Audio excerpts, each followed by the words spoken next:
নমস্কার বন্ধুরা, শান্তি রান্নাঘরে সবাইকে স্বাগত। আজকে আবারও চলে এসেছি আরেকটি সুস্বাদু রেসিপির সঙ্গে। আজকে বানাবো একটি সুস্বাদু পিঠের রেসিপি। খুবই সহজে এই পিঠের রেসিপিটি আমরা বানিয়ে ফেলেছি শুধুমাত্র ময়দা দিয়ে। ময়দা দিয়ে এই পাটিসাপটা পিঠের রেসিপিটি শীতের জন্য কিন্তু একটি পারফেক্ট রেসিপি। চলুন তাহলে দেখে নিই খুবই কম সময়ে কিভাবে আমরা পারফেক্টভাবে এই পাটিসাপটা পিঠা বানাতে পারবো। বাড়িতে চালের গুঁড়ি না থাকলেও কিন্তু এই পিঠেটি খুব সহজে বানানো যায়। এই নরম তুলতুলে পাটিসাপটার জন্য নারকেল এবং গুড় দুটোই নিয়ে নিয়েছি। এখানে আমি নলেন গুড় ইউজ করছি এবং একটা বড় নারকেল নিয়ে নিয়েছি। এবার আমি একটি কড়াই নিয়ে নেব। সবার প্রথমে যে পিঠেটি বানাবো তার ছই বা পুরটি বানিয়ে নেব। এখন আমি সবার প্রথমে কড়াইয়ের মধ্যে দিয়ে দিচ্ছি বেশ কিছুটা পরিমাণে নারকেল কোড়া। নারকেল কোড়ার পরিমাপটা আপনারা নিজেদের মতন করে দিতে পারেন। অর্থাৎ এখানে আমি একটা নারকেলের সঙ্গে নিয়েছি গুড়ের পরিমাপটা প্রায় 200 গ্রাম পরিমাণে। আপনারা চাইলে কম বেশিও করতে পারেন গুড়ের পরিমাপটা। এখন আমি নলেন গুড় দিয়ে দিচ্ছি। এখানে পাতলা নলেন গুড় নিয়েছি, আপনারা চাইলে যে কোনো গুড় দিয়ে বানাতে পারেন। এরপর আমি নারকেল এবং গুড়টাকে একসঙ্গে মিশিয়ে নেব। তারপরে কিন্তু আমি গ্যাসটা জ্বালাবো, তার আগে গ্যাসটা জ্বালাচ্ছি না।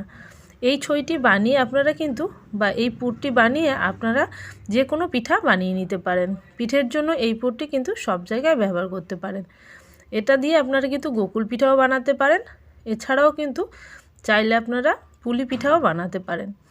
এখন আমি সবার প্রথমে এইভাবে মিক্স করে নিচ্ছি গুড় এবং নারকেলটাকে। গ্যাসের ফ্লেমটা এখন অন করে দিয়েছি এবং গ্যাসটাকে মিডিয়াম টু স্লো করে কিন্তু আমি বানিয়ে নেব এই পুরটা।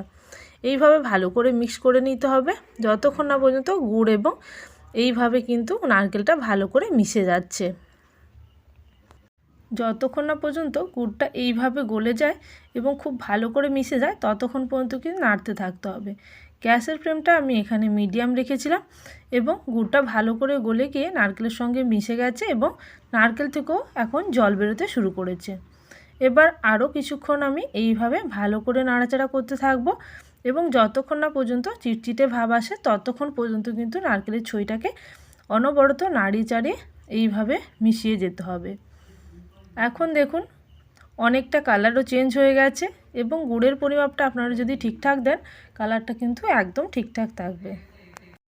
এখন প্রায় 3 থেকে 4 মিনিট পরে এখানে আমি গুঁড়ো দুধ দিয়ে দিচ্ছি। গুঁড়ো দুধের পরিমাপটা এখানে আমি প্রায় 4 টেবিল স্পুন দিলাম। গুঁড়ো দুধ দিলে এই ছই বা পুরের টেস্টটা কিন্তু খুবই ভালো হয়। এখন আমি আবারও খুব ভালো করে মিশিয়ে নেব এই গুঁড়ো দুধের সঙ্গে নারকেল এবং গুড়ের পুরটাকে বা ছইটাকে। এইভাবে মিশিয়ে নেওয়ার পরে তারপরে আমি এর মধ্যে কিছুটা পরিমাণে দিয়ে দেব চালের গুঁড়ি বা চিটচিটে ভাব আনার জন্য এই চালের গুঁড়িটা কিন্তু অবশ্যই দিতে হবে। আপনারা এই ছই বা পুরের মধ্যে যদি চালের গুঁড়িটা দিয়ে থাকেন তাহলে কিন্তু এই ছই বা পুর দিয়ে আপনারা গোকুল পিঠেও বানাতে পারবেন। সেই জন্য আমি এই ছই দিয়ে যেহেতু গোকুল পিঠে পরে বানাবো আর একই সঙ্গে কিন্তু আমি পাটিসাপটাও বানাবো, সেই জন্য এখানে অল্প পরিমাণে অর্থাৎ 1 টেবিল স্পুন পরিমাণে দিয়ে দিলাম চালের গুঁড়ো। তাতে কি হবে, এই যে নারকেলের পুরটা ভালো মতো টাইট হয়ে যাবে এবং একটা চিটচিটে ভাব চলে আসবে। এখন আমি খুব ভালো করে মিশিয়ে নিচ্ছি। এরপরে আমি দিয়ে দেব কিছুটা পরিমাণে এলাচের গুঁড়ো। এই এলাচের গুঁড়ো দেওয়ার পরে ভালো করে মিশিয়ে নিয়ে তারপরে কিছুক্ষণ পরে কিন্তু দেখে নিতে হবে হাতের সাহায্যে যে এই পুরগুলো ডালা পাকানো যাচ্ছে কিনা। যদি ঠিকঠাক করে ডালা পাকানো যায় বা হাতের সাহায্যে মণ্ড করা যায় তাহলে কিন্তু বুঝে নিতে হবে আমাদের ছই বা পুরটা কিন্তু রেডি হয়ে গেছে। এখন দেখুন আমি একটা এইভাবে হাতের মধ্যে অল্প জল নিয়ে তারপরে হাতে এইভাবে গোলা পাকিয়ে দেখে নিচ্ছি। যদি বল বা লাড্ডুর মতন হয়ে যায় খুব সহজে তাহলে কিন্তু এখন গ্যাসের ফ্লেমটাকে অফ করে দেব। দেখুন এখন কিন্তু লাড্ডু পাকানো যাচ্ছে, তার মানে কিন্তু এখানে পুরটি রেডি হয়ে গেছে। এখন আমি গ্যাসের ফ্লেমটাকে অফ করে দিয়ে এটাকে ঠান্ডা হতে দেব। আর যতক্ষণ ঠান্ডা হচ্ছে ততক্ষণ আমি পাটিসাপটার জন্য একটি মিশ্রণ রেডি করছি। মিশ্রণটাতে আমি দিয়ে দেবো শুধুমাত্র ময়দা।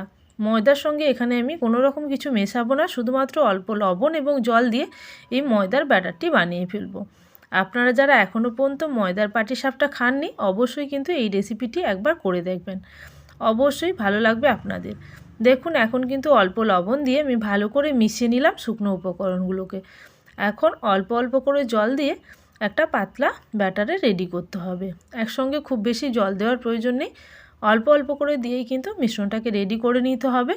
তাহলে কিন্তু মিশ্রণটা খুব ভালোভাবে রেডি হবে।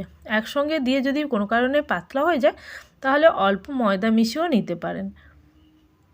এখন দেখুন মিশ্রণটা কিন্তু প্রায় রেডি হয়ে যাচ্ছে। আমি কিন্তু অল্প অল্প করেই জল মেশাচ্ছি।